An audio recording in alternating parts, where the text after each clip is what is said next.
আসসালামাইকুম। আজকে আপনাদেরকে দেখানোর চেষ্টা করব আপনি কিভাবে ওই নাগরিক সেবায় যে ওয়েবসাইটটি কিংবা অ্যাপসটি রয়েছে ওই অ্যাপসে কিভাবে আপনি একটি নিবন্ধন করে নেবেন, কিভাবে আপনি নিবন্ধন করবেন ওইটাই আমি আজকে আপনাদেরকে দেখানোর চেষ্টা করব। এবং তার আগে একটি কথা, যে এই নাগরিক সেবার যে ওয়েবসাইটটি ওইখানে আপনি কী সেবা পাবেন এবং ওইটার মূল উদ্দেশ্য এবং মূল কাজ কি, এই বিষয়ে আমি যতটুকু জানি ততটুক আপনাদের জানানোর চেষ্টা করে নিই। অর্থাৎ আমি বিভিন্ন ওয়েবসাইট বিভিন্ন তথ্য বিশ্লেষণ করে যেটা দেখতে পারলাম সেটা হচ্ছে, আমরা যারা কম্পিউটারের ব্যবসা করে থাকি, যারা অনলাইন ভিত্তিক কাজকর্ম করে থাকি, আমাদের বিভিন্ন ওয়েবসাইট মুখস্থ থাকে। আমরা ওই বিভিন্ন ওয়েবসাইট মুখস্থ থাকার কারণে আমরা যখন যে কাজটা করতে চাই ওই কাজের ওয়েবসাইটটা তাৎক্ষণিক ঢুকে যেতে পারি। কিন্তু আপনারা যারা সাধারণ নাগরিক রয়েছেন, আপনারা তো ওই ওয়েবসাইট সবগুলো মুখস্থ রাখার অসম্ভব, কেননা রেগুলার না করলে ওই ওয়েবসাইটগুলো মুখস্থ থাকবে না। তো আপনি ওই নাগরিক অ্যাপসের মাধ্যমে এক ঠিকানায় সকল সেবা আপনি গ্রহণ করতে পারবেন। আপনি অনলাইন ভিত্তিক যে সকল কাজকর্ম রয়েছে, সকল অনলাইন ভিত্তিক কাজকর্মর ওয়েবসাইট আপনি এখানে পেয়ে যাবেন। এই নাগরিক সেবার যে ওয়েবসাইট কিংবা মোবাইল অ্যাপসটি রয়েছে ওই অ্যাপসে ঢোকার পরে আপনাকে সরাসরি দেখাবে যে আপনি কোন সেবাটি আপনি গ্রহণ করতে চান। যেমন পাসপোর্টের আবেদন, বয়স্ক ভাতা, বিধবা ভাতার আবেদন, জন্ম নিবন্ধনের আবেদন, সকল আবেদনই আপনি এখানেই পেয়ে যাবেন। এবং আপনি যে চাকরির আবেদন করছেন কিংবা আপনি বয়স্ক ভাতা, বিধবা ভাতার আবেদন করছেন, ওই আবেদনটি কোন পর্যায়ে রয়েছে ওইটি ট্র্যাকিং করেও এই অ্যাপসের মাধ্যমে আপনি জানতে পারবেন।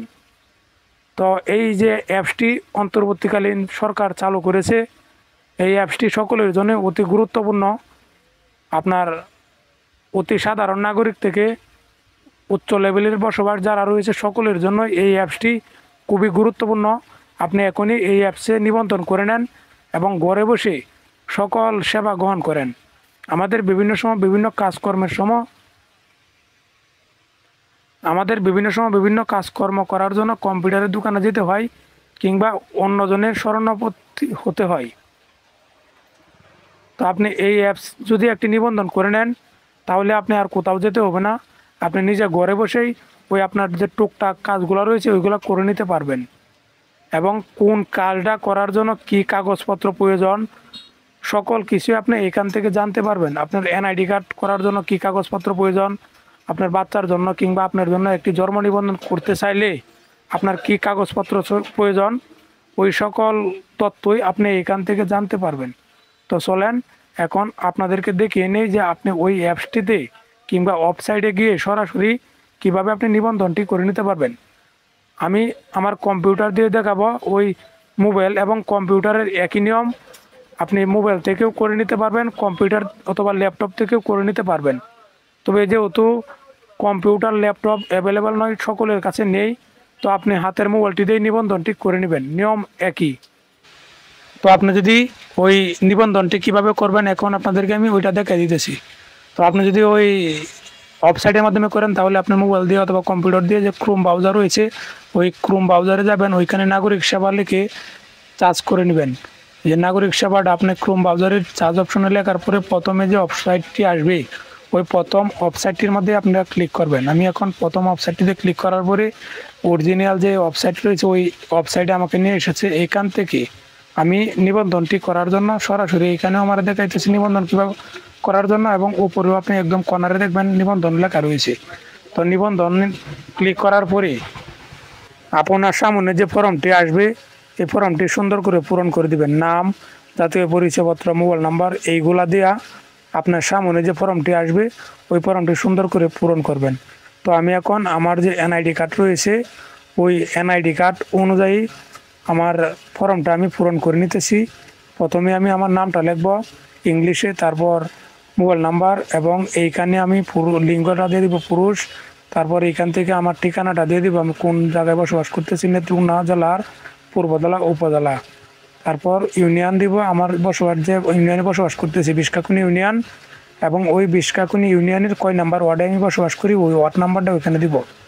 ওয়াট নাম্বারটা এখানে দেওয়ার পরে স্থায়ী ঠিকানা আমার একই, যার কারণে ওই উপরে একটি টিক চিহ্ন দেওয়ার সাথে সাথে নিচে আমার তথ্যটি এসে গেছে। ওই তথ্য সাবমিট করার সাথে সাথেই আমি যে মোবাইল নাম্বারটি দিয়েছিলাম ওই মোবাইল নাম্বারে একটি 6 সংখ্যার ওটিপি কোড ওনারা পাঠাইছে। ওই 6 সংখ্যার ওটিপি কোডটি আমি এখানে লিখে দিব।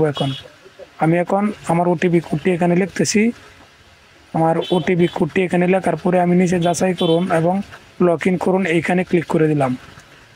এখানে ক্লিক করার সাথে সাথেই আমার যে ইয়াটি রয়েছে, আপনার নিবন্ধনটি রয়েছে, ওইটি সম্পূর্ণ হয়ে গেছে।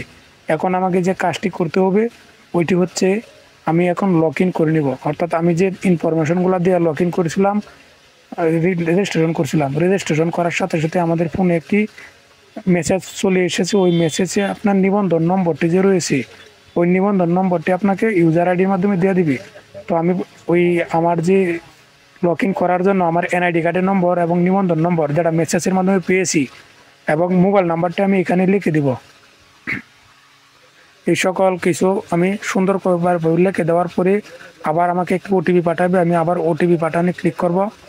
আমি এখন ওটিপি পাঠানে ক্লিক করে দিলাম। এই যে এইখানে আপনারা ক্লিক করে নেবেন। ওটিপি পাঠানো ক্লিক করার সাথে সাথে আমার ফোনে আরেকটা ওটিপি চলে আসবে 6 সংখ্যার। ওই যে নাম্বারটি দিয়েছি ওই মোবাইল নাম্বারই ওই 6 সংখ্যার ওটিপিটি আসার সাথে সাথে আমি আমার যে ওটিপি কোডটি দিয়েছে আমাকে, এই কোডটি পুনরায় এখানে লিখে দিব। ওই 6 সংখ্যার ওটিপি কোডটি এখানে লেখার পরে আমি যাচাই করুন এবং লগ ইন করুন এখানে ক্লিক করার সাথে সাথে আমার যে অ্যাপসটি রয়েছে ওই অ্যাপসটির নিবন্ধন সম্পূর্ণ হয়ে যাবে। তখন আমি সকল কাজকর্ম করতে পারবো এবং সকল আপডেট এখান থেকে জানতে পারবো।